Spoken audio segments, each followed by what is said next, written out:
Class third, good morning. हम पढ़ रहे थे चैप्टर 14 शेल्टर फॉर ऑल। ठीक है, इसमें हम पढ़ रहे थे मकान, जो घरों के प्रकार के बारे में। ठीक है, टाइप्स ऑफ हाउसेस के बारे में, जिसमें हम लोगों ने स्टिल्ट हाउसेस के बारे में पढ़ा था और इग्लू हाउस के बारे में पढ़ा। आज हम पढ़ेंगे house boat. We can see several floating houses in Dal Lake of Kashmir. कि हम लोगों ने डल लेक में, जो कि कश्मीर में, वहाँ पर तैरते हुए घर देखे हैं। ठीक है, and back waters of Kerala, और केरला में भी हम लोगों ने इस प्रकार के फ्लोटिंग हाउसेस देखे हैं। They are houses with well furnished and rooms. और जो ये लेक पर बने हुए जो घर होते हैं जो कि फ्लोट करते हैं, ठीक है, ये एक क्या होते हैं, वेल फर्निश्ड होते हैं। इसमें क्या होते हैं, अनेक प्रकार के कमरे होते हैं। ठीक है, फिर नेक्स्ट आता है कारावान्स। कारावान्स आर हाउसेज ऑन व्हील्स। जो कारावान जो हाउस है ये किस पर होता है, पहिए पे होता है। ठीक है, और they can be easily taken from one place to another. और इस प्रकार के घर को एक स्थान से दूसरे स्थान पर आसानी से ले जाया जा सकता है। क्यों? क्योंकि इसके नीचे क्या है, पहिए हैं। ठीक है, तो पहिए होने के कारण क्या कर सकते हैं, हम इसको एक स्थान से दूसरे स्थान पर ले जा सकते हैं। दे कैन बी एनिमल ड्राइवन और अ ड्राइवन विथ एन इंजन। और इस प्रकार के घर को हम एनिमल या जानवरों या फिर इंजन की सहायता से एक स्थान से दूसरे स्थान पर ले जा सकते हैं। ठीक है, अब देखो tents. Tents are temporary houses. कि जो टेंट होते हैं वो क्या होते हैं, अस्थायी घर होते हैं। Used by people for camping और फॉर पिकनिक। और जो टेंट का उपयोग कैंपिंग या फिर पिकनिक के लिए किया जाता है। They are made of canvas. ठीक है, और ये किसका बना होता है, कैनवास का बना हुआ होता है। ठीक है, they are easy to fix and dismantle. इसका मतलब कि इसे लगाना और उसे निकालना दोनों क्या होता है, आसान होता है।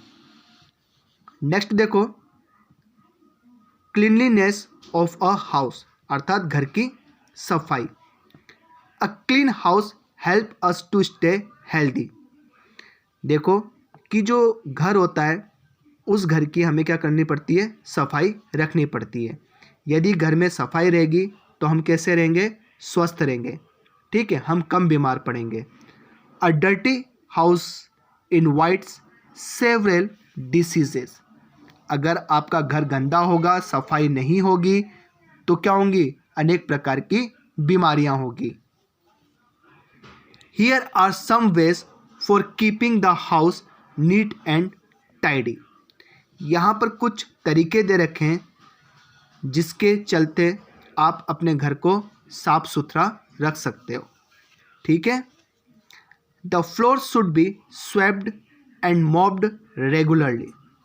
कि जो आपके घर का जो फ्लोर है, ठीक है, वो क्या होना चाहिए, झाड़ू उसमें हमेशा लगना चाहिए रोज, और साथ ही साथ में पोछा भी लगना चाहिए। ठीक है, क्योंकि जब हम झाड़ू लगाएंगे और जब हम पोछा लगाएंगे तो फ्लोर्स पे जो जम्स होते हैं वो क्या हो जाते हैं, मर जाते हैं। ठीक है, वो क्या होते हैं, डिसइंफेक्ट हो जाते हैं। ठीक है, नेक्स्ट क्या है, floor of kitchen and bathroom must be kept dry.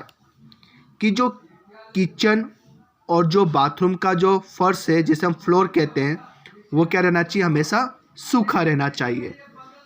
Next देखो, the waste should be disposed in covered garbage cans.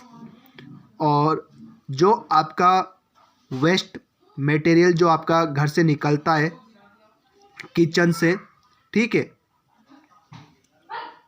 उसका जो इसका मतलब ये है कि जो कचरा होता है उस कचरे को ढके हुए जो डस्टबिन होते हैं उसके अंदर हमेशा रखना चाहिए। ठीक है, बात समझ में आई? तो यदि हम अपना गार्बेज अगर सही ढंग से रखेंगे तो इससे हमारा जो इन्वायरमेंट है वो भी क्या रहेगा, साफ रहेगा। ठीक है, the wall, doormats and the furniture must be dusted regularly to avoid accumulation of dust. इसका मतलब क्या है कि जो घर की दीवारें हैं, फर्नीचर है, डोरमेट्स हैं, इन सबको क्या करना चाहिए, समय समय पर इसकी जो धूल मिट्टी लगी रहती है उसकी सफाई करती रहनी चाहिए। ठीक है, houses should be well lit and well ventilated. और जो घर होते हैं, ठीक है, उसमें क्या होना चाहिए, वेल वेंटिलेटेड होना चाहिए। ठीक है, अर्थात खिड़की और दरवाजे होने चाहिए ताकि जो सूर्य की जो रोशनी है वो घर के अंदर इंटर करे। ठीक है, wire mesh in doors and windows keep the insects away. ठीक है, कि जो आपकी जो खिड़कियां हैं, ठीक है, उस पर क्या लगी रहनी चाहिए, जाली लगी रहनी चाहिए ताकि कोई भी इंसेक्ट्स जो हैं, मच्छर जो हैं, वह आपके घर के अंदर प्रवेश ना कर सके। ठीक है, डेकोरेटिंग द हाउस, ठीक है, अर्थात घर को सजाना। A plain simple house seems boring at times. कि वर्तमान समय में जो सिंपल हाउस होते हैं वो देखने में काफ़ी क्या लगते हैं, बोरिंग लगते हैं। We can decorate our house in many ways. हम अपने घर को विभिन्न प्रकार से या विभिन्न तरीकों से क्या कर सकते हैं, डेकोरेट कर सकते हैं, अर्थात सजा सकते हैं। Make it look attractive and beautiful, ताकि हमारा घर दिखने में क्या लगे, काफ़ी सुंदर लगे और आकर्षित लगे। Walls can be decorated with painting and photo frames with pictures of the family members। कि जो हमारी घर की जो दीवार होती है उसको हम लोग पेंटिंग के द्वारा क्या कर सकते हैं, सजा सकते हैं। और साथ ही साथ में जो फ़ोटो फ्रेम होती है उस फ़ोटो फ्रेम में अपने परिवार की या अपने फैमिली की जो फ़ोटोज़ है उसको लगा सकते हैं। ठीक है, इससे जो दीवारें हैं वो देखने में काफ़ी सुंदर लगती है। देखो, wages of different sizes and floating candles can be kept on table tops और इन corner of the rooms.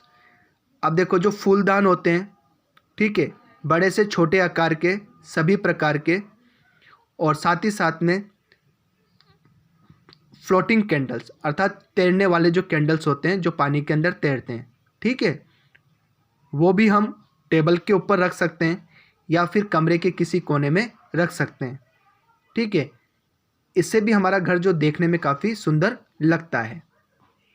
Rangoli pattern in different colour combination on the floor make it look beautiful. देखो कि जब हमारा घर होता है उस घर के मुख्य द्वार पर, ठीक है, या किसी अन्य जगह पर यदि हम रंगोली बनाते हैं तो ये रंगोली जब हम बनाते हैं तो ये देखने में क्या होती है, काफ़ी सुंदर लगती है। और रंगोली में क्या होते हैं, हम विभिन्न प्रकार के रंगों का उपयोग करते हैं जब रंगोली बनाते हैं। तो ये जो विभिन्न प्रकार के जो रंगों का हम प्रयोग करते हैं रंगोली बनाने में, ये हमें देखने में क्या लगता है, काफ़ी सुंदर लगता है। ठीक है, rugs and carpet can be laid on the floor. और जो हमारे फ्लोर है वहाँ पर हमें क्या रखना चाहिए, कारपेट रखना चाहिए। ठीक है, फ्लोर पे। और साथ ही साथ में बाहर में क्या रखते हैं, जिसे हम पायदान बोलते हैं, ठीक है, वो भी हमें रखना चाहिए। ठीक है, तो इस तरह से हम क्या कर सकते हैं, अपने घर को डेकोरेट कर सकते हैं। ठीक है, okay students, have a nice day. आज की क्लास यहीं समाप्त करते हैं और नेक्स्ट क्लास में हम इस चैप्टर के क्वेश्चंस आंसर्स करेंगे। ठीक है।